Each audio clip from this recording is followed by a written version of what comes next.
Welcome to Italy Thank you. and congratulations for everything. I personally review all your CDs and even the last one, 4x4. And what about it? Okay, cool.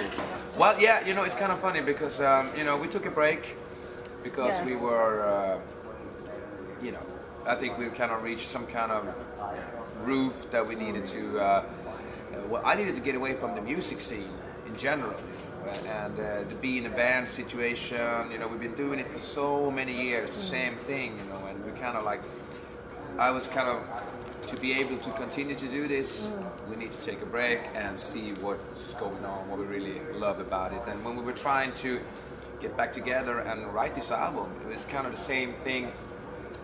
What is it that we love so much about Back in Babies? What is it that the fans love so much about Back in Babies? And we were trying to capture that into one album.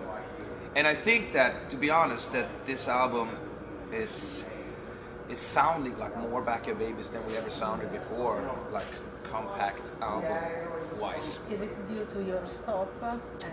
Yeah, I think so, because once you just go all the time, you kind of, it's hard to get inspired and write a new album all the time. And then we've been touring constantly. We never really took a break to look at what we have done, from the outside.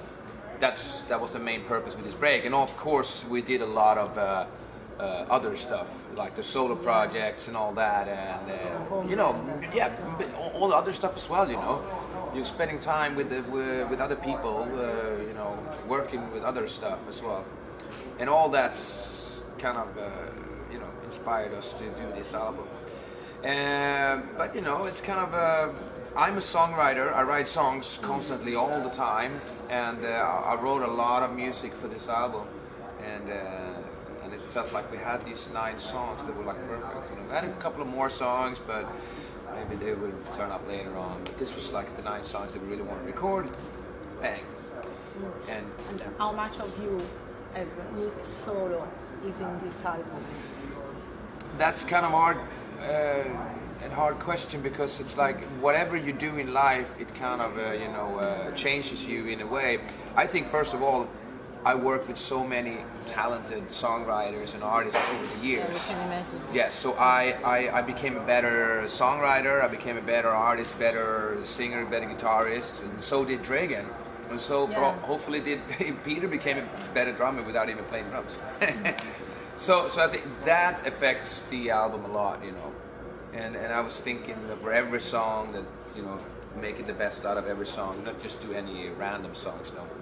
So, and staying in this album, did you choose the songs all together, or you can do it, or Dragan, or someone else? So, which is the way of choosing songs to put in the album? Well, I had a lot of demos done, and we kind of choose from those demos. Oh yes, Yeah. okay. So we did it as a band, yeah, for sure. So you mean that in these past 5 years you collect? Yeah, I collect. So I mean, I wrote a lot of songs over You many years. and your band. When I say you, I mean all of you. Well, we don't write songs all together. I mean, I write most of the songs on this album, but me and Dragan writes a lot, like together in the end. Okay, and so you come from Sweden. Yeah. And I know a curiosity, you have all the same age, you are together since a very long time, since 1989. I think. Yeah. And so we know that Sweden is very good vibe country for rock and roll bands, because there are very good bands, very well appreciated here in Europe. Yeah. So why? What do you think? I don't know. Well, I think we have a tradition of playing music. It's quite strange because many and many. Yeah, I know, bands. and a lot of people these days are thanking the music schools. As a kid, you get like free music education in school and stuff, and you can pick an instrument really young, and But I don't know, I think it's just that one band inspires another one. If one band has a success, it inspires 10 more bands. And if 2 bands out of that inspires another 10 bands, Like, I'd say we go back as we had ABBA and Roxette. Yeah. And we had a lot of commercial success with hard rock bands as Europe, and the whole death metal scene with Entombed, and then of course the Scandinavian scene just broke out with the Scandinavian rock scene with the Helicopters, Backyard Babies. Yeah. We had Turbo Negro from Norway, and stuff like that, and the Hives. Yes. Tons And of bands. It's very good. We wish to have the same scene here in Italy, Yeah, but so- we don't. No, but I mean, it's, I don't know. Swedish band is always like went abroad, Yeah. Yeah, in fact, we talk about Sweden country and rock music. We look at it as quite strange, but it's very good for us that we don't have a rock past in Italian country. So that's why we see the Sweden scene like a wonderful one for us. And you, Backyard Babes, are one of the best bands. Thank you. Okay, congratulations. And you are a long life band, as I said before. And in your opinion, how did the music scene change since the beginning till now? I mean, you start without internet, for example, social network, and I suppose that something changed. Yeah. Well, that's an interesting question. And what about you? Because I suppose you can use the social network for promoting and everything. Yeah, I mean, it has changed. I mean, we are a band that started way before internet was around, which was kind of like, today it's kind of hard to think about it, but we recorded demo tapes, cassette tapes. Yes. We made them ourselves, and we went out and passed them to people, did gig and stand on the street and passing them out.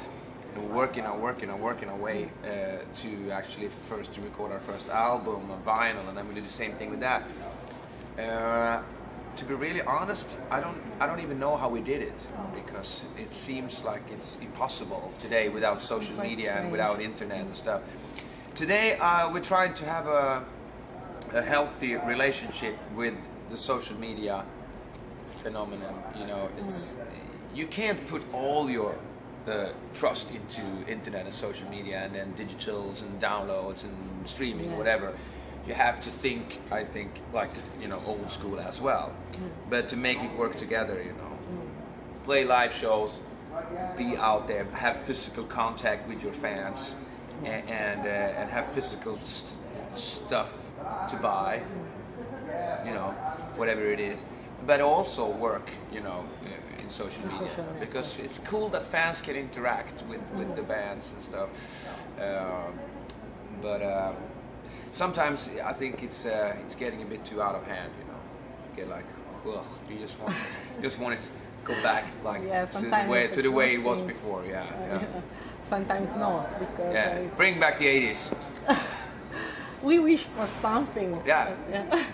And which are the difference between European scene and overseas scene? I mean, when you go to US, Japan, which is the feeling? Well, we just been to Japan. Yeah. And Japan is always like it's crazy and it's fun, and the Japanese fans are very loyal. And this is an example. I met one fan outside a venue, and she was like, I don't know, maybe she's our age, whatever. And she's like, I saw you the first time you were here in '98. She said, like, okay, cool. And then I missed the other times, and now I waited 17 years.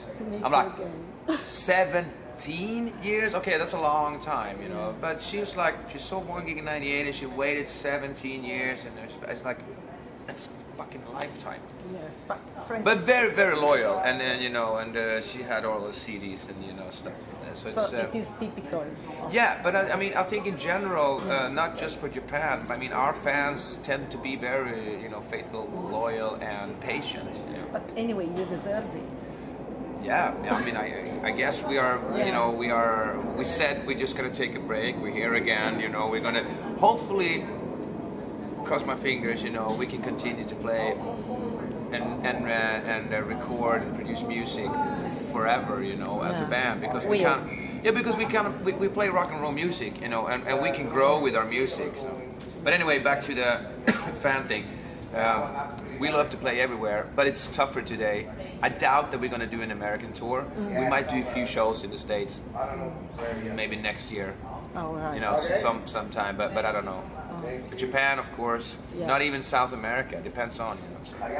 Have you been there before? Yeah. Oh, all right. But it's the same. You know, it's a problem. You know, I mean, it's costing a lot of money to get there, and we are in a state as a band that we need to make money. We can't just go around and do it for fun. You know, Yeah, it's your impossible. job anyway. Yeah. So unfortunately, that narrows the market down a little bit. But Europe is great. You know, I'm really thankful. It's been great shows so far. We had great shows in Germany, great shows in Switzerland and Austria, and I'm really looking forward for tonight. Yes. In Italy, Milan. Yeah. Which is the best? Outside Milan. Which is the best crowd? In Europe? Yeah. Well, I have to say Spain has a great crowd, you know, but I mean Italy's great too, you know. It's like, yeah, I mean, I think in Europe in general, if you compare Europe, Scandinavia and Europe, you know, the UK got a great crowd as well. It's more, it's a little bit more, how do I say it, into the music, you know, more engaged, you know, like, you know, not just that, yeah, whatever, No. you know, it's more like, We don't like them. yeah, we don't like these fans, no. No. They're not fans. So this is just a curiosity. Do you feel more creative when you are happy or when you are sad? Oh, You know, because yeah, I know exactly what you mean. artists- It's you know, I can tell you like this. When I quit drinking and quit doing drugs, this is like 7 years ago, that I became drug free. I thought that I could never ever write another song, especially not lyrics, because I felt like released. I felt happy. I felt like, wow, a new person. You know, I don't feel miserable. You know.